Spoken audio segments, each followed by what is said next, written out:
ukumsukumise nje ngengoma. Ngicela nje sishaye izandla nje kakhulu. Haleluya. Ngicela sishaye izandla nje kakhulu. Nomethule kodwa impendulo ikhona. Nomethule nomethule impendulo ikhona. Nomengathula nomethule impendulo ikhona. Yebo nomethule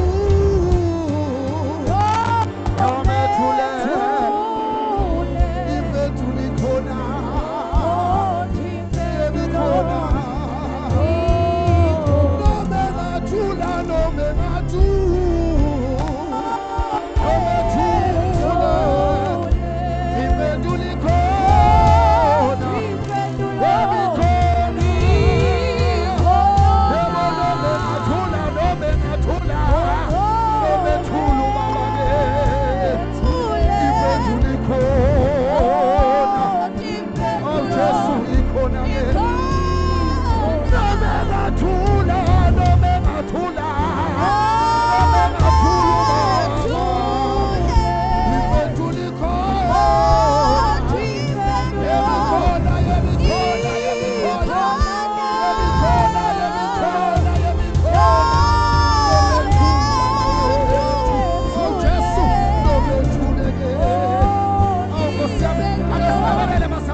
Siyabonga baba wathongwele natapha umuntu ubona ukufanele ngoba sikufanele.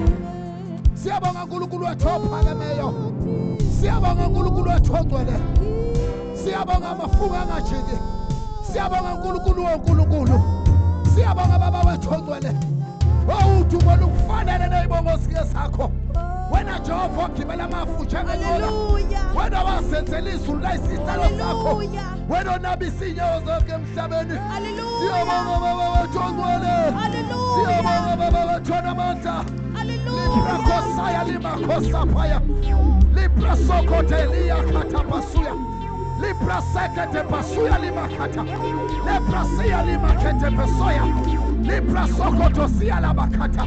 Lesakata pasia lima kata. Libra soya libra kasasaya. Riba baba sakata pasoya. Riba baba sakata pa. Riba baba sekete pasoya. Riba baba sakata pasuya. Riba baba sekete. Riba baba sokoto pasaya. Riba sakata pasaya. Riba kata soya liba kata. Riba sakata pasuya. Ela sakata pakota. Riba baba sakata paya. Riba baba sokoto pasaya. Riba baba sokoto pasaya. Ula basakata pasaya. Riba baba sokoto pasaya. Riba baba sekete pesuya. Oh, siyabonga Jesu. Siyabonga baba wethu ongcwele. Ndibona ukufanele Nkosi. Thatha ibongo zakho. Asike nje sisambe kanjalo ngeenyawo. Uma ukwazi nje ukulilizela ukwazi ukuscreama. Welcome our bishop. Ngicela nje senze umsindo ongcwele and welcome Bishop. Let's go. Hallelujah. Hallelujah. Hallelujah.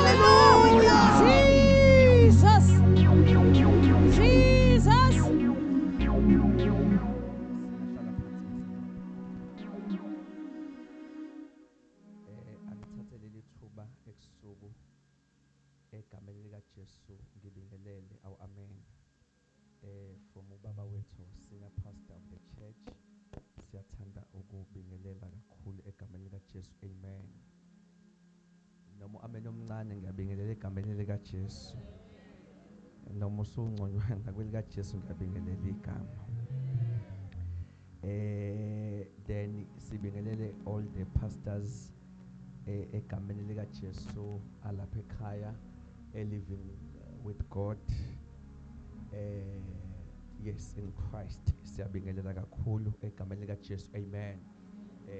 Our host sibingelele kakhulu egameni likaJesu elinamandla wonke awu amen. All your guests obaba omama insizwa neintombi egameni likaJesu hallelujah awu amen. Itiye likhona yonke indawo ngizwe sengathi khona ubaba wakaMdabe la kushuthi unakhuza lesekhweni lami lapho ngiyathanda ukubingelela bangenza abantu bangenza abantu bakaMdabe amen. Siyabingelela kakhulu egameni likaJesu amen. Sifunda incwadi kaMatthew chapter 28 verse 19.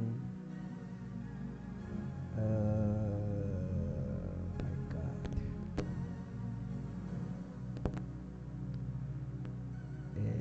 Matthew chapter 19. Matthew chapter 28, I mean verse number 19. Matthew 28 verse 19. Matthew chapter 28 verse number 19. Ngalokho hambani nenze izizwe zonke abafundi. Hambani nenze izizwe zonke abafundi yes. Nibabhaphathise egameni likaYise nelendodana nelikaMoya ongcwele. Nibabhaphathise nibenza abafundi. Leli lami ESV ithi go therefore and make disciples in all nations. Mhlambe sis ungawufunda u18 no 20 just to Jesu wasondela wakhuluma kubo wathi ngiphiwe amandla onke ezulwini nasemhlabeni. Ngiphiwe amandla amangakanani onke ezulwini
ngaphandle kwakhe ekhuluma kuwe ethi well done uma uqeda ukwenza. Kwesinye isikhathi into elimaza abaningi yilento yokuzwa ngabantu ukuthi abantu bathini mase umuntu ethi ngenza kahle ngoba abantu bathe ngenza kahle, kanti kungcono ukulalela umuntu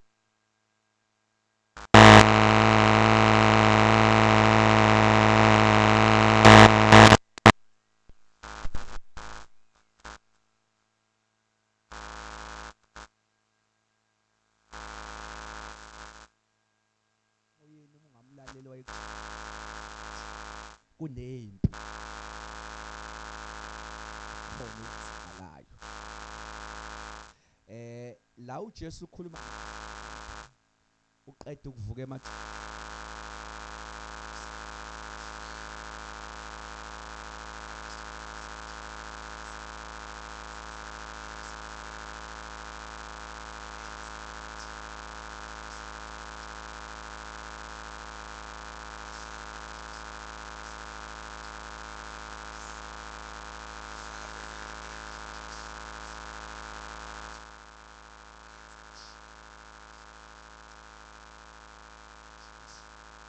abafundi bakhe mayisithi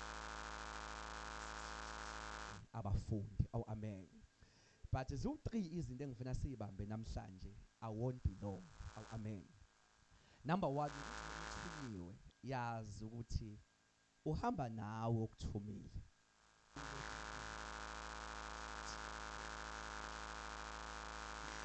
Futhi uma wenza kahle sikhona kodwa abazali wami. But number 2, into engifisa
Cela ukuyisho noma imiss call.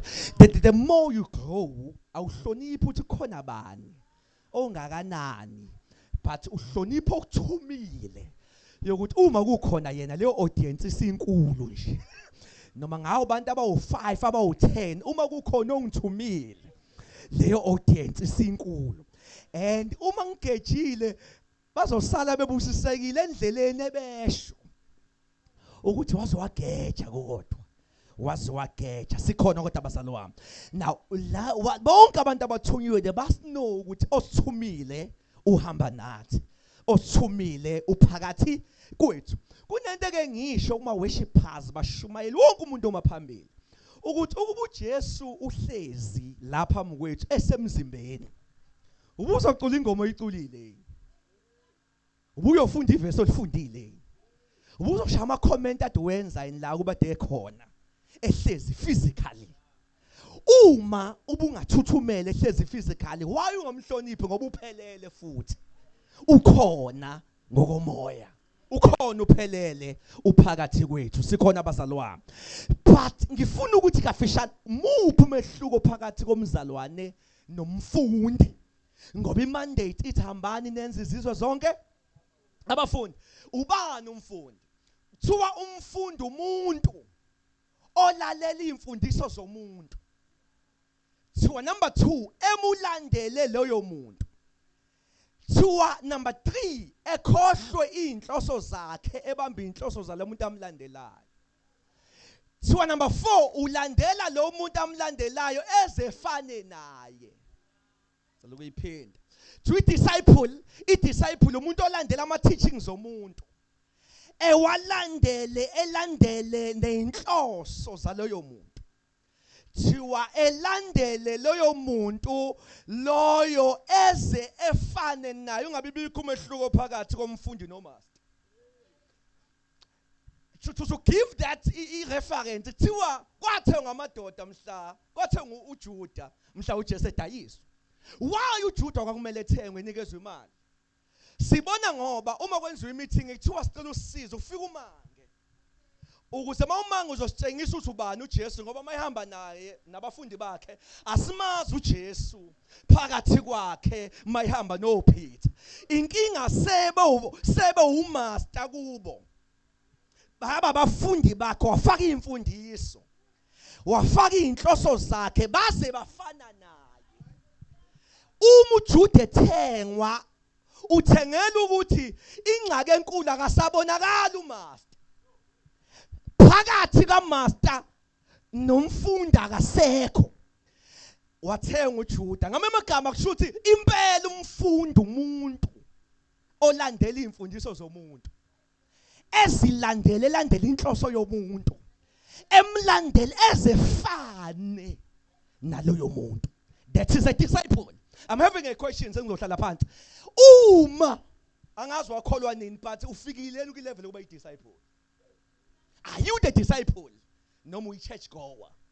Sinama church goers kodwa imandate isingangenzela ama church goers. Ithamba ningenzela abafundi. Bafethu anikho kodwa ngicela ukuyiphinda. Uthamba ningenzela abafundi. Bafundisi asuphi inamba enkulu usupha nje ukukhanda abafundi. Asikho kwi-mandate yokukhupha inqwaba samba siqoqa bonke abantu. Ingakho inqwaba isidumisa imsamo, inqwaba idayisa amanzi athandazelwe ifuna inqwaba. Kanti imandate ithe hamba ningenzele abafundi. Ngamanye amagama uma uJesu engabuya manje ebuye ethi ufuna abafundi, sinama members ebandleni angeke qualify ukuhamba ungena kwi-class labafundi bakaJesu. Shuza siyenzanga imandate. Ngicela ukuyiphinda le. Uma uJesu engabuya manje ethi ufuna i12 yakhe ungafithi kwi12. Shuthi ngamagama asiyenzanga thina as pastors imandate ngoba imandate ithi ngenzeleni abafundi ezizweni sonke. Sibizele ukuba abafundi, hlamba ke sisho uJohn makhelwane sibizele ukuba abafundi. We are called to be disciples. Ingxaki enkulu size sibe nabanye abanama gifts kodwa ngakabe i-disciple. Angicela ukuyiphinda le noma amen ungekho yazi. Sebe nama gifts kodwa uma usumhupha imfundiso zika Jesu yamothi lo muntu uhamba ngemfundiso yakubo. Lo muntu uhamba ngemfundiso ezinkanuko zakhe. But imfundiso kaJesu ayikho kuye. but ebandleni sime ngaye. Iproblem ezoyenzeka ukuthi mhla uJesu ebuya akayokulanda ama members of the church kodwa ulanda ama disciples. You have to be the disciple. Iba umfundi, ubani umfundi? Umuntu olandela imfundiso zomuntu, elandela inhloso zomuntu, umulandela umuntu ezefane nomuntu amlandelayo. No. Ofuna ukubona umaster, uma ehlangane nomfundi uthi angisafuna ukubona umaster, sengimbonile umaster mangibona umfundi. Ngamanye amagama uma as a church abafuna ukubona uJesu, bafuna ukuya ezulwini, bengeke beze in the church bafuna ukubona uJesu senenkinga. Ngoba fanele uhlangane nomfundi ethi sengimbonile umaster wakhe. Noma ngamazi umaster wakhe kodwa ngimbonile ngisase ngibona yena. We are called to be our disciples. But there are 4 basic principles akhanda disciple. Kulothatha ama notes. Number 1, i-disciple ikhandwa yini? Kunensike ezu4 ekhanda lento kuthiwa i-disciple. Number 1, to disciple ikhandwa yizwi likaNkulunkulu. And in the churches sehambile izwi. Lahamba nje izwi kwasala ingane yokane zodwa. When you preach the word awubi nabantu. And you are having abafundisi engabazi bangenwe yini in these days. Abakwazi sebehlezi phambi kwenkonzo uMoses isikhathi ephenya iBhayibheli ucinga intshumayelo akanayo nje intshumayelo akalihloniphi ibandla kule level ukuthi ukwazi ukulala engazi uzothini kusasa. Not respecting the body of Christ. Amen vele ngeke nguthole la, ngeke nguthole vele la. How can you go ugo phaka etafuleni lika master? Ubungazi nokuthi uzophekani. It's not a game. Lento kufundisa ingathi title nje akuyona status ukufundisa. It's a full-time job. Lokuthi uhola umhlambo womuntu.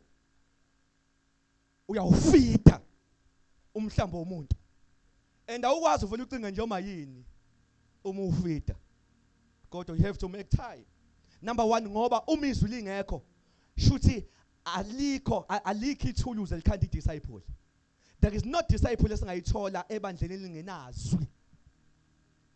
And ibandla esinalo njengamanje alilifuni izwi. Alilifuni ukwiLagos, alilifuni ukwiRema, alilifuni libhalwe phansi, alilifuni lishwe yezwe.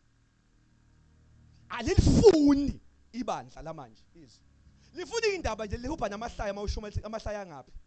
Abanendaba nayo yonke into ayisho bafuna nje amahlaya. Number 1, that's why most of abazalwane bethu abanama amabhayibheli is a shame. Inqwaba sicashe ngokuthi akhona ama-app. But still i-app useless ngoba uyivule enkonzweni. Kanti akuyona i-technology ukuthi iBhayibheli libe la, uNkulunkulu olenze libe la ukuze ulifunde noma ikuphi. Aningizwanga nje. It's not a technology. But uThixo ubone isikhathi esophila kuso usizwe liphoqa kangakanani. Walenza usalingabi kuphela emabhukwini alibe khona ngisho la. Kodwa la khona ukugeneration engafuni izwi. Alilifuni izwi igeneration yamanje. No alilifuni. Obazana nikho kodwa nansi into ngisho kodwa le. Unengxake eyi1. Izwi ilona lodwa elidalwe ngqo njengomuntu.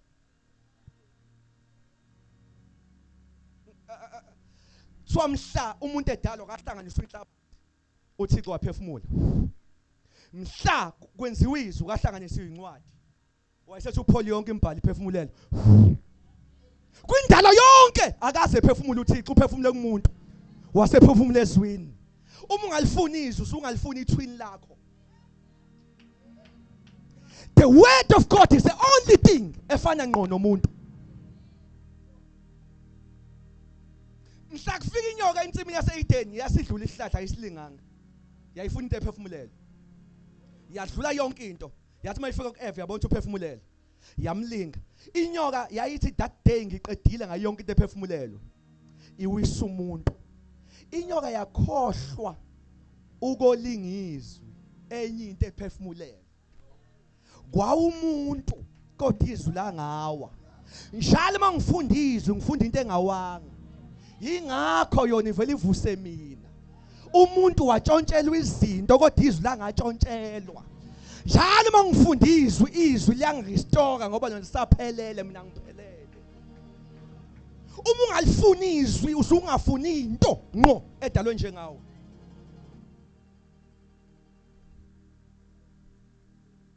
I-disciple ikhandwa yizwi, ake sithi izwi. Ake sithi izwi. But number 2, i-disciple bafundisi ayikhandwa yizwi kuphela. Kodwa uNkulunkulu uyakwazi ukusebenzisa abantu bakhe ukukhanda i-disciple. Uyakwazi ukusebenzisa umuntu ongenazwi. Ethi aje uyabheda, phela umuntu ukwenza nje. Awukwazi ukufika kude ungamlaleli umuntu. Anikho ngicela uyiphinda le. Uneshwa futhi angaze njalo eneshobo lisho elinzima kabi uma umuntu ongalaleli umuntu. Ngoba kwesikhathi uNkulunkulu usebenzisa umuntu mayefuna ukukhanda umuntu. And mayesebenzisa umuntu akathatha umuntu we-status sakhe, uthatha noma ubani. Angizwanga ngicela ukuyiphinda. Ukhadi uthi ube yikholo elingatshenwa. Ikholo elingalaleli umuntu. Ikholo elingezwa umuntu. Ngiyawazi amakholo anjalo. Isimanga sawa wakhuli. Kunalokho ashintsha amabandla left and right. Alikhulu ikholo elingezwa umuntu. Ukuthi mina ubani ongangitshena esukaphi. uNkulunkulu uyamsebenzisa umuntu. I remember years ago ngangisafunda eOngoye University. I got lucky nje yokushumayela for 3 days. Kwi weekend wangashumayela nje as a student for 3 days eChapel. Wawuthola inhlanhla nje, ngayithola inhlanhla ka 3 days. Ngashumayela 1 day, first day Friday. Emva kalokho ngama ngasemnyango ngaxhawulo. Uma usomshumayela omncaneke uyakuthanda ukuxhawula. Thi ushayile. Ngimanzi into angifuni ukugoduka ngilinde nje hawushayile. Uma usenjalo ozazi nje uthi hayi kusho usafika egemini. Usungaze ugodole engabe uyoshintsha kodwa lokho uhlezi nje ufuna ukuxhawula. Hayi ngime ngixhawulo. Nanga kusasa ngibuye ngo 3 days ngashumela. Ngaphinda ngama futhi ngasemnyango. Ngimazi into engifuna nje lokubedlula. Cabanga ichapel ina 1000 students. Ngifuna nje lokubedlula nje. Hawu man of God, man of God. Hawu man of God, powerful. Kanti kuzoza enye indoda yaseMpumalanga. Student nayo. Yathi mayengixawula. Yathi mfundisi siyabonga. Kodwa uzoshesha uphuphe man. Yabona? Yabona mayisho lento. Ngizwizwi elithi mbuzo uthi usho ngani. Ngizwe inyama ngaphi yalimala kodwa ngizwe ivoice phakathi. Ethi mbuze izathu zakhe. Yo. Hayi ukuthi ungitshena ngakusasa, ungitshena ngimanzi, ngiqeda ushumela manje. And ungitshela ngaleli ndlela yaseMpumalanga olimi labo ngathi Siswati kancane. Ngitshela esheshe uphuphe mina. Ngimbuza umfundisi indaba. Futhi akena nje umfundisi mina ngi-executive umzalwane nje. uThixo mase ufuna ukusebenza wena akathatha umuntu ophezulu. Uthatha noma ubani. Akahloniphi umuntu, uThixo uhlonipha izwi lakhe. Usho ngani wathi hayi no ukuthi awunalizwe umfundisi. Imnandi intshumayelo yakho kodwa uxoxa indaba. Izwa unalo. And uma ufanise ngento ubamba into ofanisa ngayo uyidonse size sikhohle ufunde ephi. Kanti into oyikhuluma ngayo ayiphefumulele kodwa izwi liphefumulele. Ngezwe ivoice phakathi kimi ithi lo muntu uthunywe yimi. Cabanga uNkulunkulu uzoshintsha my preaching life. Kodwa akathumanga mfundisi. Uthume just a student. Sazongitshela uzoshesha uphuphe. Ukuthi nje mina mangikanekisa mina ngangishumela ngenye indlela ngathatha isigubhu samanzi ngishumele ngase intshumelo yonke. Yabona bashumela banjani? Abangenalo nje izwi. Wathatha into nje. Sengicishe ngamusho omunye odumile nje. Yabo umuntu othi vele thathe nje into. That thing ngabona ukuthi to be disciple God akasebenzisi only his word, usebenzisa nabantu. Uyingozi uma ungamlalela umuntu. Angithi usathane mayesifuna ukubamba ipride yakho vele ethi ayunomona lona ubani. Ugcina unga-analyze usinto akutshena yona iyadingeka empilweni yakho. Awukwazi ukuba i-disciple ungamlaleli umuntu. But number 3 awukwazi ukuba i-disciple ungawulaleli umoya ongcwele. uNkulunkulu usebenzisa umoya ongcwele phakathi kithi ukulokho ethi yes, no, yes, no, thathe lokho. Hayi ungakuthathi lokho. Ukhulume kanjani kanje umoya ongcwele ngumnaka ngithi. Umoya ongcwele uyahlupha ke uma ungawamthatha usindisiwe awuhambi. Kunalokho uyathula uma ungawumnaka. Uyacima. Kodwa uhlala kuyikhola forever. Kodwa uyakwazi ukuhlala engasakhulumi. Sikhona abantu abasalwayo. uNkulunkulu usebenzisa umoya ongcwele. Ngasho kancane ngomoya ongcwele. Umoya ongcwele uyahlupha uyedwa kodwa simuzwa ngendlela elinganayo. Ngoba imuzwa kancane abanye bamuzwa kakhulu. Uyothola umunye umfundisi ivolume kamoya ongcwele ithi just wapi. Ngingayisho kancane. adjust ivolume kamoya ongcwele mayikhuluma nawe.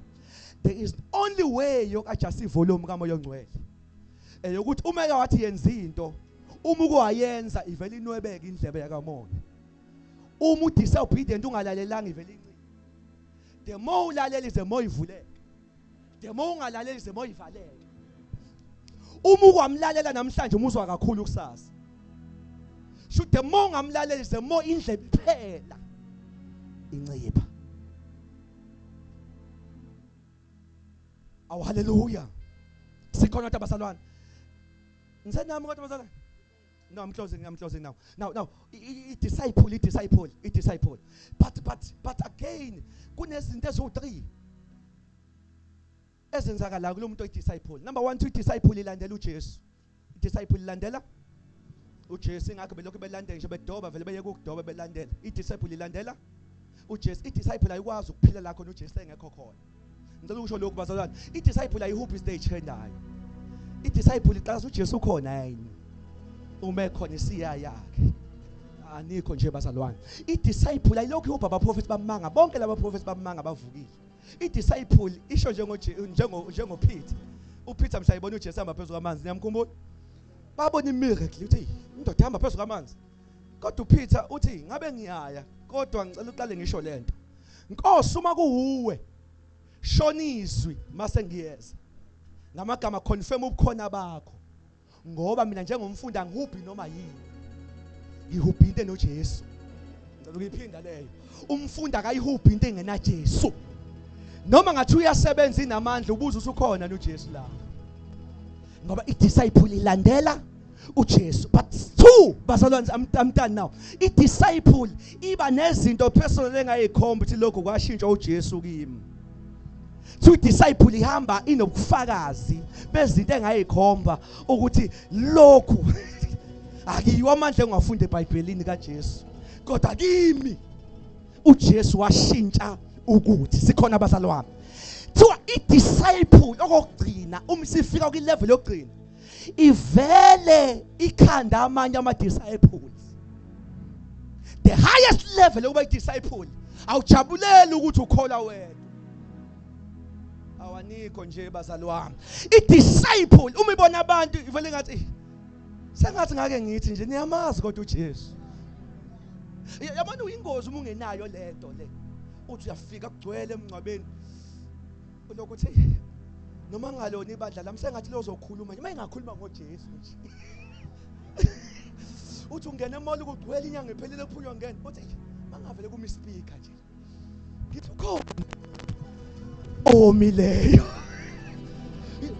Ingozi sesinamakholwa angenendaba nabantu abangakholwa.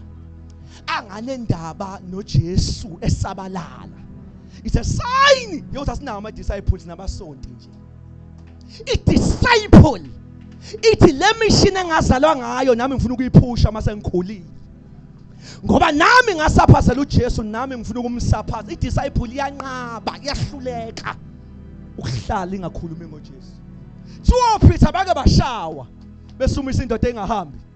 Gathiwa iphumani manje kuseni ningaphinde nikhulume ngale ndoda beshayiwe.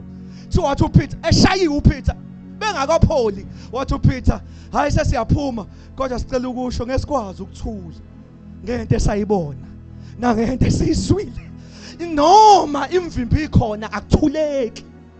Sike sima sikhuluma ngoJesu izimo ibhede emakhaya.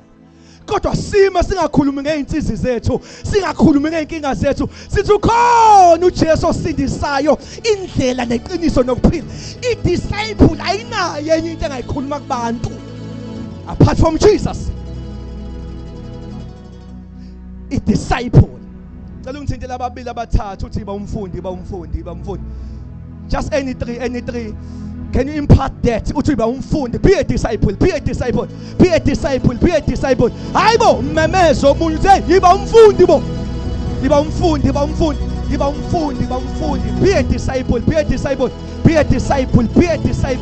Be a disciple. Ofuna ukubona uJesu unjani makeze kuwe.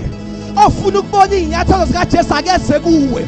Ofuna ukubona imfundiso zikaJesu akeze kuwe. Mabangafiki ikhanda lakini kuwe. Kodwa babafike lokho ayikho kuwe. Ushamanda kasaya may we have the remnant. Insali nje. Insali nje. Ethi I'm not a church goer. Angikho gqwalisa ibandla mina. Mina ngikuyimishini, mina ngumfundi mina. Makuvela mina fanele bazi uJesu usefikile. Uma kufika mina fanele bazi ukuthi indoda yafa more than 2000 years ago isiphakathi kwabo ihamba ngami, igcoba ngami. Ushamanda kha kodwa Nkosi ungakuvuse nje insali. Ake ingane ezifunda zikhulume ngoJesu ezikoleni. Osebenza ekhulume ngoJesu. Osekhaya ekhulume nje ngoJesu. Ethi anginawo amabesi, anginazi intshumayelo ngazi uJesu nje. uJesu osindisayo namandla ongcwele. uJesu engakabuyi ngizwa sengathi kovuka insali nje. Ngizwa sengathi kovuka insali. Ethi Jesu phinda uphakama nasey'nsukwini zokugcina. Jesu phinda uvele ngasey'nsukwini zokugcina. Jesu yaziwa nakwi-generation enje. Disciples. Uthi-ke kuma-disciples ngicela ukunipha umphako manhamba. Uthi hambani nazi ukuthi amandla onke dlala bhuti ngithandaza. Uthi ngoba ngiyasaba uba nabafundi abangangazi ngiphetheni. Uthi ngesikhathi nihamba nanku umlayezo fanele niwazi. Ngoba nohlangana nezinyanga nihlangana nabathakathi nizosaba uma ningazi mina ngiphetheni. Uthi ningakahlangani nabo yazini mina. Uthi ngiphiwe amandla onke. Uthi ezulwini amandla khona kimi. Uthi emhlabeni amandla khona kimi. Yabona igama lengikhulisayo la ilele ethi amandla onke onke. Umephiwe onke kanti okhehlela esibanani. Umephiwe onke kanti izinyanga zinani. Ngizwa sengathi ompomi bamandla kodwa thina siphethe umnikazi wawo.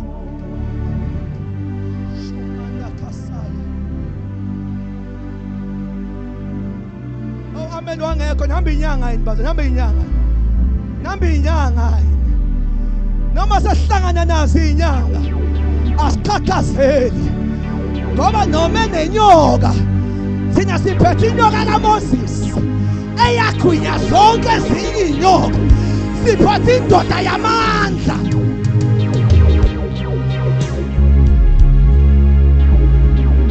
Ake sithi uphiwe amandla onke. Can you shout it? Ake sithi uphiwe amandla onke. Ake sime sithandaze. Hela moko shama mama. Hey na mama mama. Sasikhona kusuku. Size kuwena mnikazi wamandla. Ngifuna uvula umlomo wakho uthandaze nje 2 minutes 2 minutes 2 minutes. Come on, keep up there 2 minutes 2 minutes. Ake sazi mushuba. Abanye bathi ungcwele.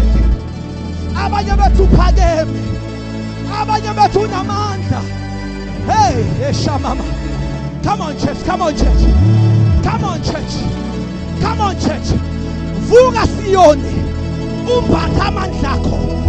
Vuka Siyoni. Hey, Adama. Come on church, come on church. Come on, come on, come on. Come on church. Jesu. Jesu. Uma ufuna ukuvela, vela ngathi. Jesu. Uma ufuna ukusebenza, sebenza ngathi. Lama kosha mama. Come on church, come on church. Uma ungazi uzothini, biza igama lithi Jesu. Jesu. Jesu. Jesu. Jesu. Jesu. Jesu. Jesu. Lama kasi. Usha mama masa. Unamandla onke.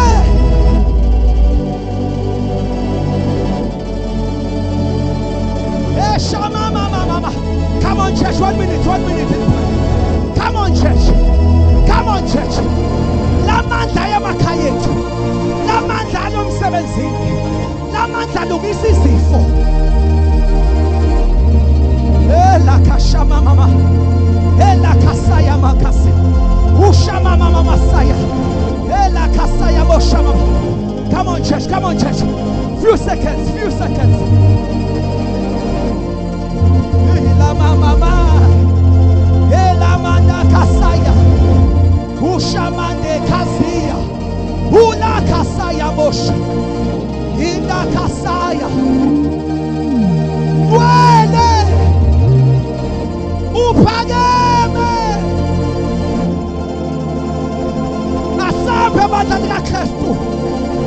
siphakamise inkosi yenkazimulo ebusuku.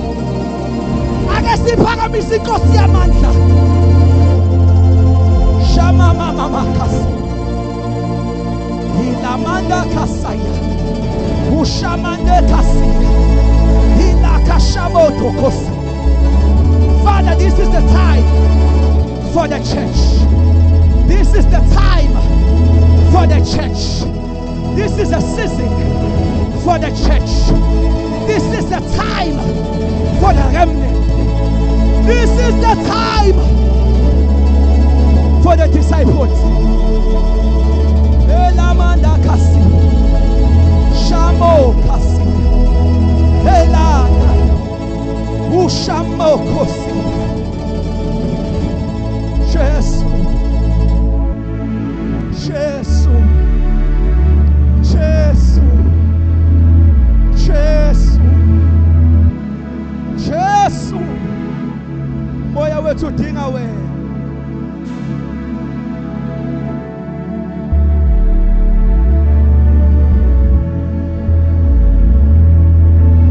Unamandla onke. Sebehluleke bonke kodwa wena uhluleke. Wenza izinto engenzeke ebantwini. Wenza izinto ezinkulu nezibabazekayo. Thank you, Lord. Thank you, Lord. Thank you, Lord. Thank you, Lord.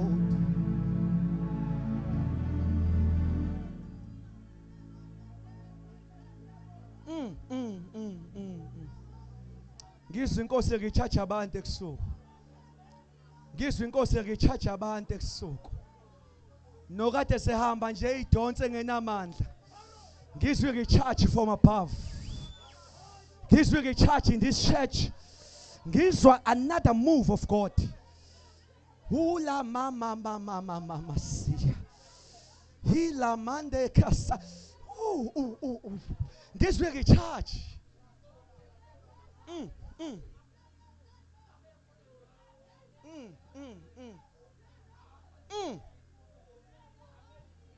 Vuka Siyoni umbatha amandla akho. Vuka Siyoni umbatha amandla akho. Ngizwe inkosi iphakamisa abadoda nabesifazane ebusuku. Phakamisa abomphongolo. Ilamanda kasaya. Vuka uyithuntuthe. There is a mission ahead of you. Awukwazi ukukhathala manje. Awukwazi ukugive up manje. There is a great commission ahead. Shalom kosi. Thank you, Lord.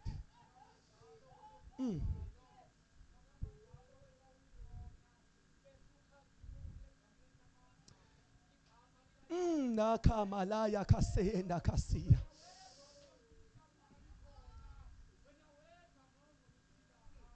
Sengehla njengamanje. But wherever you are, umuzwela isidingo sokubeka izandla ngicela ugijime la ukhona. I feel the special recharge from above.